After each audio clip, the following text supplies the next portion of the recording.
Bapak Budi Supanji.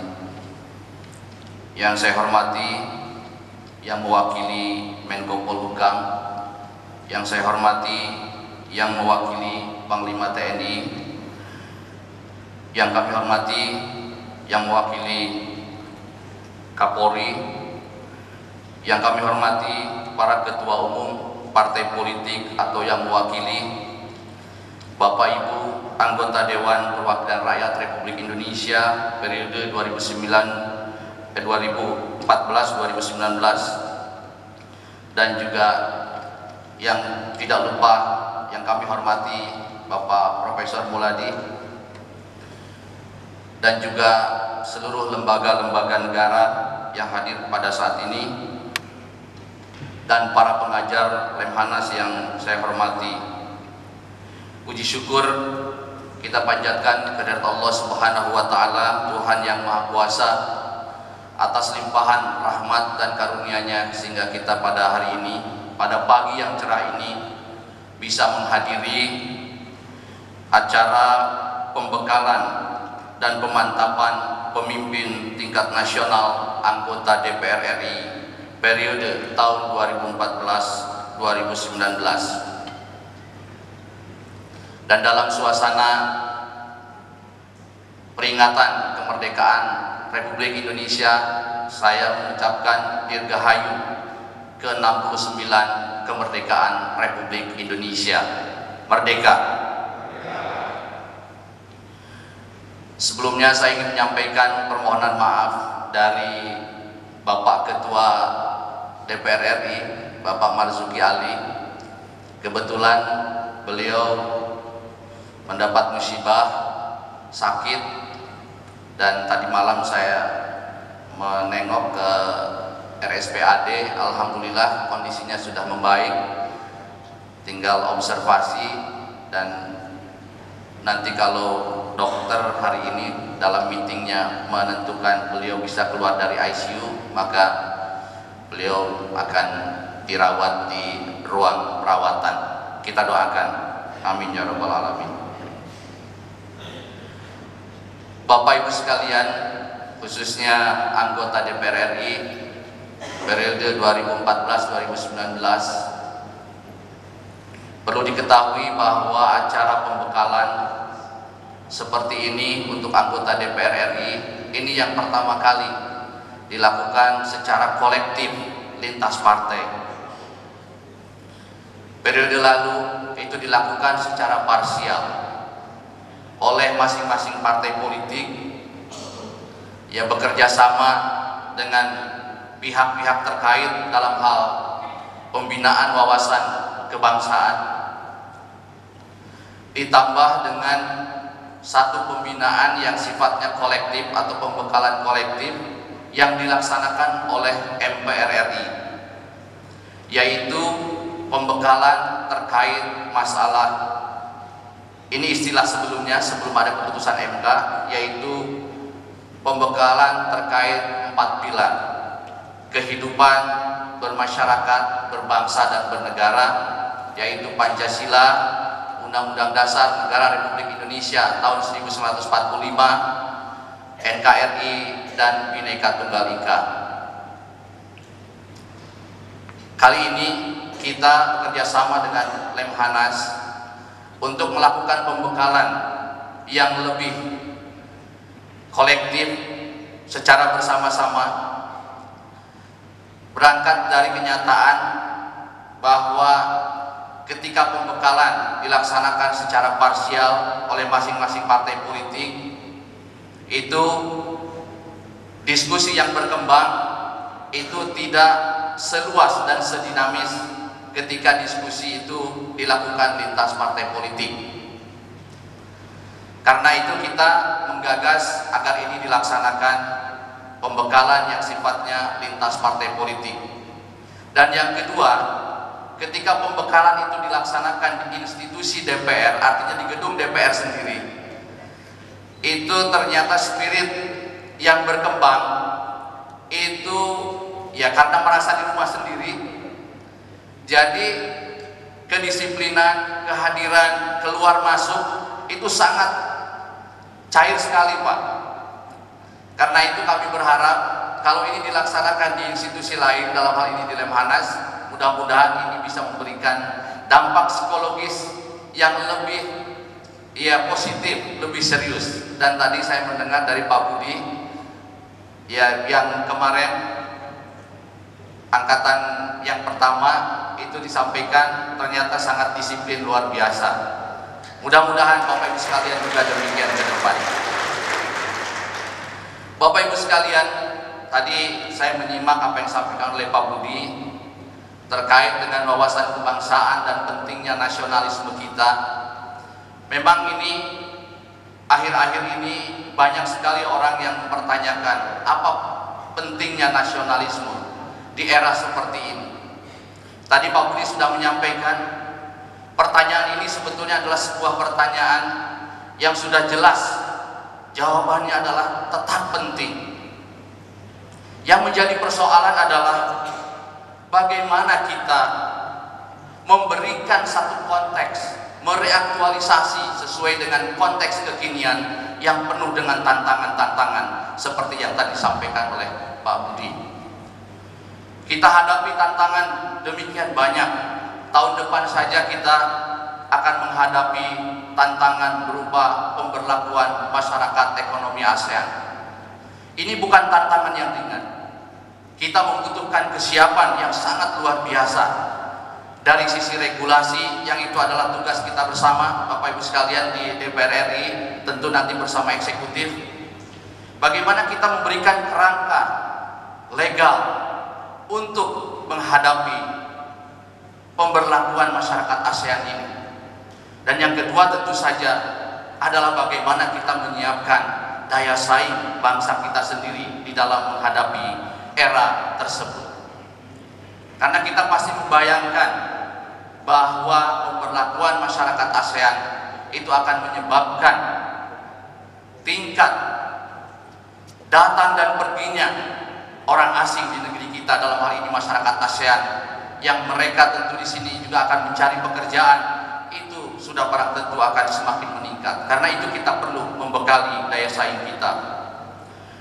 Nah, Bapak Ibu sekalian, dalam konteks ini saya cukup memberikan apresiasi kepada pidato Bapak Presiden SBY pada pidato kenegaraan tanggal 15 Agustus 2014 kemarin dalam sidang bersama DPR RI dan DPD RI. Beliau di situ menyatakan bahwa tantangan nasionalisme kita kalau dulu adalah bagaimana kita memerdekakan, mempertahankan kemerdekaan, tapi beliau katakan sekarang ini tantangan kita adalah bagaimana kita merawat keindonesiaan kita. Bagaimana kita sebagai anak bangsa selalu merasa bangga bahwa kita adalah bangsa Indonesia. Dan bagaimana juga kita selalu bangga untuk selalu berkontribusi positif bagi kemajuan bangsa. Dan bagaimana pula kita selalu bangga untuk selalu membawa nama baik dan nama harum Indonesia di jagat internasional. Saya pikir ini sebuah statement seorang negarawan yang sangat luar biasa. Kita perlu memperhatikan bagaimana kita merawat tentang keindonesiaan ini. Di titik ini saya tadi sepakat dengan Pak Budi bahwa ini perlu ada kesepahaman di antara kita semua, khususnya para pemimpin negeri ini, para elit di negeri ini, terkait dengan masalah kebangsaan ini.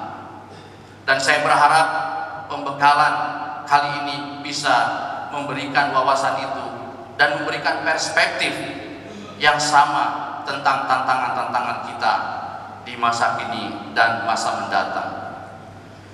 Dalam konteks ini, saya secara pribadi untuk merawat keindonesiaan itu membutuhkan apa yang disebut dengan social capital atau modal sosial. Sebuah bangsa akan tercabik-cabik ketika modal sosial bangsa itu sangat rendah. Seorang pengarang yaitu Francis Fukuyama, beliau yang pernah menulis tentang The End of History, berakhirnya sejarah, Beliau menyampaikan di dalam bukunya bahwa teori ekonomi klasik itu benar 70%, tapi selebihnya itu tidak tepat atau salah. Karena apa? Karena tidak memperhitungkan modal sosial.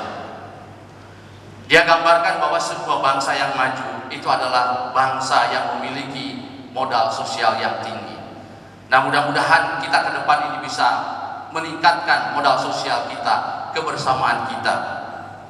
Saya sering menyebut modal sosial yang penting setidaknya ada 3 hal, yaitu yang pertama adalah sense of belonging, rasa memiliki Indonesia ini. Kita harus merasa sedih bila ada satu warga negara Indonesia yang kemudian tidak merasa memiliki Indonesia. Kita semua harus semuanya merasa memiliki bahwa Indonesia adalah milik kita. Dan yang kedua adalah tidak boleh ada seseorang yang memonopoli hak milik tentang Indonesia. Bukan milik sekelompok orang, bukan milik sekelompok organisasi tertentu, tetapi Indonesia adalah milik kita bersama. Mudah-mudahan dengan sense of belonging itu kita semua benar-benar bisa menunjukkan identitas keindonesiaan kita. Dan yang kedua adalah terkait dengan sense of togetherness, rasa kebersamaan kita. Kita harus selalu bisa membangun kerjasama dengan siapapun yang berbeda agama, berbeda ras, berbeda suku, apalagi sekedar berbeda partai politik. Ini tantangan buat kita, Bapak Ibu sekalian, para anggota Dewan. Kita tentu saja memiliki platform masing-masing partai, tetapi itu tidak boleh menghalangi bahwa kita bisa bekerja sama. Saya mengutip kata-kata seseorang yang saya hormati, kerjasama yang baik itu adalah kerjasama yang sama-sama kerja, dan kita semua sama-sama kerja di bidang masing-masing, tapi semua itu ditujukan dalam rangka kerjasama. Ini menurut saya satu spirit yang harus dimiliki oleh kita semua, secara khusus adalah para anggota Dewan, karena terkadang masyarakat melihat pertentangan antar partai politik itu kemudian diterjemahkan seolah-olah menjadi pertentangan di dalam kehidupan kita sehari-hari. Saya pernah ada cerita nih Pak Budi, nanti mungkin juga dialami. Saya pulang dari kantor ke rumah dinas, waktu itu saya belum pimpinan DPR di Kalibata. Saya naik taksi, karena saya kebetulan tidak bawa kendaraan pada hari itu. Saya naik taksi, begitu masuk ke pelataran rumah jabatan anggota DPR RI di Kalibata, sopir ini berkomentar kepada saya, "Pak, ini rumah dinas DPR RI Pak?" "Iya," saya bilang. "Ini dicampur Pak semua partai di sini?" "Ya," saya katakan.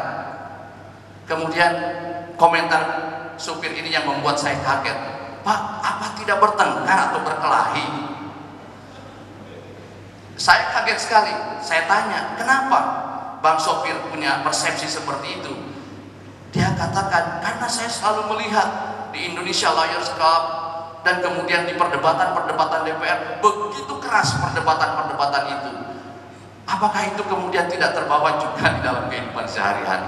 Akhirnya untuk membuktikan bahwa di situ semua fraksi, saya ajak dulu tuh supir taksi ini.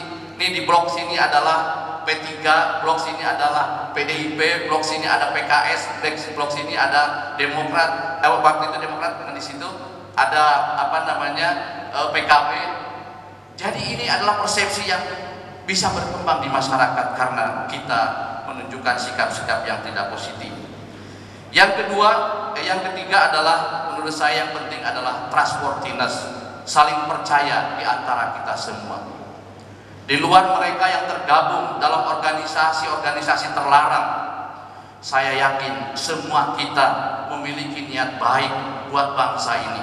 Kita harus percaya bahwa dia dari partai manapun, kita harus yakin bahwa mereka punya niat baik buat bangsa ini, seyakin-yakinnya. Nanti pembuktiannya adalah di tingkat aplikasi. Apakah betul niat baik mereka itu dilaksanakan dengan cara-cara yang baik atau justru cara-cara yang destruktif? Ini penting menurut saya, trustworthiness ini, karena tanpa itu semua kehidupan kita akan penuh dengan kecurigaan-kecurigaan. Kita harus percaya, insya Allah energi bangsa ini bisa kita sinergikan untuk sesuatu yang positif ke depan.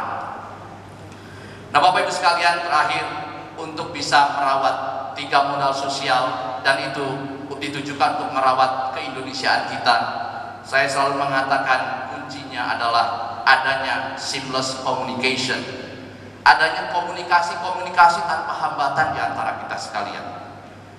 Bisa saja kita berbeda pendapat di sidang DPR, tetapi itu tidak menghambat kita untuk selalu berkomunikasi, membangun lobby, mendiskusikan segala permasalahan bangsa ini secara bersama-sama. Mudah-mudahan spirit seperti itu bisa dibangun melalui pembekalan kita pada hari ini dan hari-hari selanjutnya. Bapak Ibu sekalian, itulah kira-kira yang bisa saya sampaikan. Sekali lagi saya ucapkan terima kasih kepada Bapak Ibu anggota Dewan yang berkesempatan hadir untuk mengikuti pembekalan ini, dan tentu saja kepada Lemhanas serta seluruh pihak yang telah memberikan dukungan terhadap terselenggaranya acara pembekalan ini. Kami ucapkan juga terima kasih. Demikian, semoga Allah memberikan kelancaran pada pelaksanaan acara ini. Billahi taufiq wal hidayah. Assalamualaikum warahmatullahi wabarakatuh.